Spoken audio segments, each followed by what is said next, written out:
आप ये मनाज़र देखिए सिर्फ। ये मनाज़र आपने कभी भी नहीं देखे, कभी भी नहीं देखे। ये जो मिसाइल इस वक्त आ रहा है, ये इतनी स्पीड से आ रहा है। ईरान ने पहली मर्तबा नए तर्ज के मिसाइल इस्तेमाल किए हैं। अस्सलामुअलैकुम दोस्तों, उम्मीद आहे त तव्हां सभु ठीकु हूंदो। सिंधी रिएक्शन वीडियो में अव्हांखे भलीकार चवां थो। अचो त अॼु जे वीडियो जे तरफ़ हलूं। अॼु असां ॾिसंदासीं त ईरान ऐं इसराइल जे विच में जेको जंग पियो हले उन जी छा अपडेट आहे। अचो त वीडियो ॾिसूं।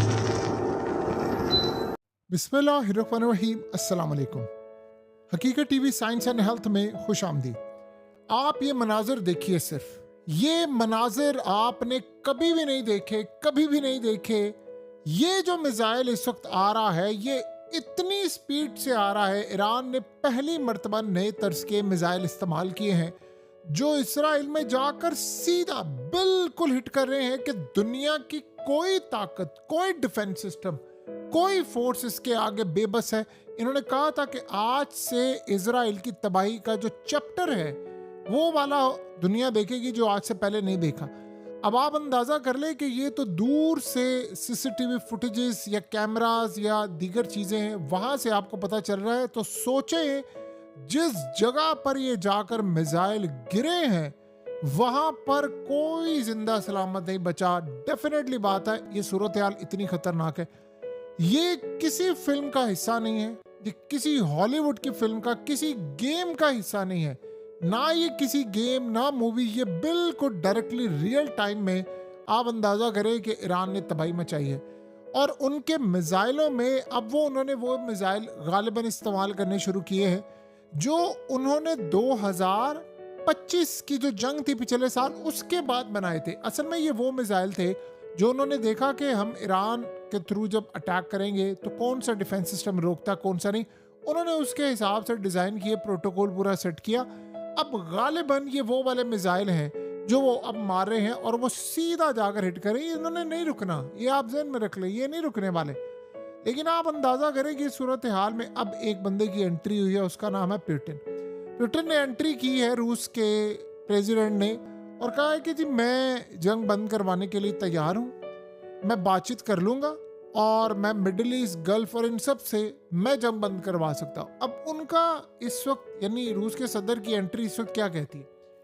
असल में आपको पता है कि जो गल्फ कंट्रीज हैं उनके ताल्लुकात रूस से बहुत अच्छे हैं और ईरान ऑफ कोर्स वो तो उनका पार्टनर आप समझ ले। ये इस वक्त जो सारी सूरत हाल हो रही है, ईरान के पीछे जाहिर सी बात है रूस है और चाइना है, तो रूस किरदार अदा कर सकता है। असल में आज पुतिन ने तकरीबन आप समझ लें 1 महीना और 3-4 दिन के बाद ये बात कही है कि भाई मैं अब करवा देता हूँ, मैं अब एंट्री मेरी हुई है, मैं करवा देता हूँ। क्योंकि उन्होंने अमेरिका को और सबको पैगाम दे दिया है कि अमेरिका ने सब कर लिया, देख लिया ना, आप सब भी लड़ें, अब अमेरिका को फारिग करें, मैं आता हूँ और मैं काम करता हूँ। जाहिर सी बात है रूस आएगा तो चाइना भी आएगा, फिर ये सारे आएंगे। अब असल में गल्फ कंट्रीज का एक मामला समझ लें, इन्होंने किया क्या है। गल्फ कंट्रीज ने इस वक्त एक पैगाम दिया है कि भाई अब हम जंग बंद चाहते हैं और अमेरिका के तहादियों का, खलीजी ममालिक का, अब अमेरिका को भी ये पैगाम आया है कि आप यहाँ से जाएं, हम ईरान से खुद ही बात कर लेंगे और इस जंग को बंद करेंगे। यानी अब अमेरिका के जो इत्तेहादी हैं वो भी कह रहे हैं कि अमेरिका यहाँ से निकले और हम उनसे ईरान से बात करके इस जंग को ख़त्म करेंगे। वरना जो ट्रम्प ने धमकी दी है वो तो इतनी वाहियात और घटिया धमकी है, उसका आप तसव्वुर भी नहीं कर सकते कि जी अगर ईरान ने, यानी आप सोचो कह रहे अगर ईरान ने डील ना की तो फिर मैं उसके बाद ऐसी जंग उस पर मुसल्लत करूँगा जो इसको पत्थरों में दौर में ले जाएगी। ईरान ने आगे जवाब क्या दिया है, उन्होंने कहा है कि 6000 साल पुरानी तारीख है हमारी, तुम लोग 240 साल से वजूद में आए हो। अमेरिका 240 साल पहले अमेरिका को कोई जानता नहीं था, तुम उनकी तारीख मिटाओगे, हमारी तारीख मिटाओगे जो 6000 साल से दुनिया भर कायम है और हम इसी तरह रह रहे हैं। हम 6000 साल से हैं यहाँ पर, हमारी तारीख तुम मिटाने के लिए आ रहे हो, वो मुल्क जो खुद 240 साल की सिर्फ तारीख रखता है। तो ऐसी बातें करने से पहले अपना अंजाम देख लेना। और ऊपर से देखिए ईरान के आर्मी चीफ ने आज बड़ी बात की है क्लियर, एक अमेरिकी फौजी जिंदा वापस नहीं जाएगा यहाँ से, जो मर्जी हो जाए यहाँ से अमेरिका का एक फौजी जिंदा वापस नहीं जाएगा। देखिए पुतिन की एंट्री को अमेरिका तस्लीम नहीं करेगा, क्योंकि दोनों दुश्मन ममालिक हैं। जाहिर सी बात है, अगर पुतिन ने मसला हल करवा दिया तो फिर चीन और यूरोप को शामिल करेगा, जिसके नतीजे में अमेरिका को तो साइडलाइन होना पड़ेगा। इस मामले पर यूरोप, रूस और चीन तीनों मुत्तफिक हैं कि ट्रंप और इसराइल ने ईरान के मामले में ज्यादती की है और जंग को गैर जरूरी तौर पर छेड़ा गया है। देखिए ईरान जंग में आपको पता है कि गल्फ कंट्रीज के बाद सबसे ज्यादा अगर किसी की बैंड बजी है तो वो यूरोप की बजी है, और यूरोप तबाह हुआ है, सबसे ज्यादा मुतासिर हुआ है। तो वो तो चाहेंगे कि भाई ये लड़ाई खत्म हो, जान छूटे। इसीलिए तो आप देखिए उन्होंने ट्रंप को कह दिया कि हमने तुम्हारे साथ इस जंग में नहीं आना। और सबसे मजे की बात यह है कि अगर ईरान के साथ बातचीत में यूरोप को ये मानना पड़ा कि स्टेट ऑफ हार्मस पे युआन की अदायगी करनी है, तो भी यूरोप तैयार हो जाएगा, क्योंकि इस वक्त उनकी सांस रुकी हुई है। तेल नहीं आ रहा, गैस नहीं आ रही। जो हालात है, आप पाकिस्तान में हालत देख लें, कितना महंगा पेट्रोल हो गया। इंडिया में आप देख लें, इन मुज़ाकरात में अगर पूरा वर्ल्ड ये चाहेगा कि जंग बंद हो जाए, सुकून आ जाए, तो वो चाहेंगे। पूरा वर्ल्ड इसराइल के खिलाफ है, अफ्रीका से लेकर सारी दुनिया के खिलाफ है कि इसराइल और अमेरिका के वजह से मामला हो रहा है। अब लोग इसराइल के इतना खिलाफ है, उसका आप तसव्वुर भी नहीं कर सकते। देखिए इन मुज़ाकरात में अगर गल्फ ममालिक ने किसी भी तरह से कहा कि हम आगे चलकर ईरान के साथ ताल्लुक कायम करना चाहते हैं, तो आप ये ज़हन में रखिएगा अमेरिका को ये चीज़ हजम नहीं होगी, क्योंकि ईरान उनका हमसाया और ईरान ने यहाँ रहना, उन्होंने भी यहाँ रहना, तो उनको कोई ना कोई मामला तय करना पड़ेगा। ईरान ने अपने आप को एक बड़ी ताकत के तौर पर मनवा लिया है। अब कोई चारा नहीं है कि यूरोप भी उसको तस्लीम करे। अब ये पाबंदियां हटेंगी ऐसा ऐसा, क्योंकि यूरोप और अमेरिका की हो गई लड़ाई। और जिस तरह मैक्रन की बेइज्जती ट्रम्प कर रहा था, कह रहा था किसी बीवी ने इसको थप्पड़ मारा है तो सही मारा है, और जो आज तक इसको दर्द हो रहा है, इस तरह की तो स्टूपिड बातें हैं, कोई करने वाली तो नहीं है। ईरान ने अपने आप को एक बड़ी ताकत के तौर पर मनवा लिया है। अब ईरान के साथ मुआहदे के मामले में वाहिद मकाम ऐसा होगा जहां यूरोप, रूस और चीन एक पॉइंट पर आ चुके होंगे। सो ये पहला इत्तेफाक है रूस और यूरोप का कि ये नई राहें खुल रही हैं, इसीलिए पुतिन की एंट्री हुई है। देखिए पुतिन तो ये चाहेगा कि मेरे रूस के साथ भी ताल्लुकात हो जाए। अब रही बात ईरान के इन मिसाइलों को देखकर जो आज वो मार रहे हैं, जो तबाही वो कर रहे हैं, सारी दुनिया के कान खड़े हो गए हैं कि इससे पंगा नहीं लेना। ये इस वक्त किसी को बख्शने के मूड में नहीं है, इन लोगों ने किसी को नहीं छोड़ना। और एक दफ़ा अगर ये किसी के साथ लड़ पड़े तो ये कंफर्म बात है कि उसकी शिकस्त यकीनी हो चुकी है। ईरान नहीं हारने वाला, ये वो मुल्क नहीं है जो यहाँ से हार मानेगा। इन लोगों ने फतह हासिल करनी है, ये फतह हासिल करके रहेंगे। ये यहाँ से किसी सूरत शिकस्त खाते हुए नज़र नहीं आ रहे। बहरहाल अभी सारी सूरत हाल में अमेरिका क्या करता है, उसका मामला क्या है, ये तो बात की बात है। लेकिन एक बात तय है कि अमेरिका इस पूरे खेल में अब बुरी तरह बेनकाब हो चुका हुआ है, और अमेरिका के पास अब कोई वजह ऐसी नहीं है कोई जंग को कंटिन्यू करे। और देखिए अब वक्त बदल रहा है बड़ी तेजी के साथ। अब जहां तक तेल की कीमत जा रही है, यहाँ पर ये ऐसा नहीं है कि अवाम बर्दाश्त कर ले। अब यहाँ बैंकरप्सी वाले मामला शुरू हो गए। एयरलाइंस मुकम्मल तौर पर ऐसे ऐसे बैंकरप्ट होना शुरू हो जाएंगी। इस वक्त बड़ी बड़ी कंपनीज में मुलाजमों को निकालना शुरू कर दिया है।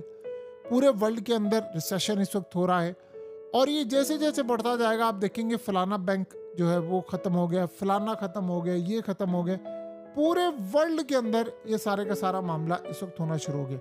अब सोचें कि आईटी की जो कंपनीज है, अमेजॉन क्लाउड कंप्यूटिंग सेंटर जो बहरीन में, उसको भी उड़ा दिया उन्होंने। तो कोई चीज़ उन्होंने सलामत नहीं छोड़ी।